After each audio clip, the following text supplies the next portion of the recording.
রাস্তায় নেমে এসেছেন ভারতের বিভিন্ন প্রান্তে। পাঞ্জাবের শিখরা রাস্তায় নেমে এসেছেন।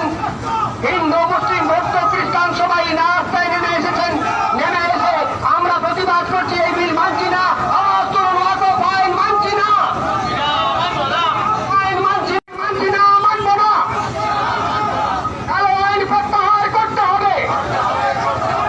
সুধীবৃন্দ, আপনারা দেখতে পাচ্ছেন আমরা সম্পূর্ণ শান্তিপূর্ণভাবে আমাদের বাইক র্যালি কৈলাসহরের উত্তরাঞ্চল থেকে শুরু করে রাজপথে নেমে আমরা বাইক র্যালি নিয়ে কৈলাসহর অভিমুখে রওনা হয়ে গেছি।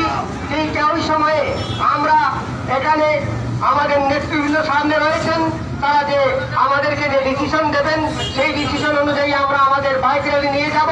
আমি ডাক্তার সাইফুল ইসলাম সহ অন্যান্যদেরকে নির্দেশ দেওয়া হবে, সেদিকে আমরা যাব। আমরা রাজপথে নেমে এসেছি। আমরা গণতান্ত্রিক উপায়ে সরকারকে জানিয়ে দিতে চাই আমরা এই কালো আইন মানছি না, মানব না।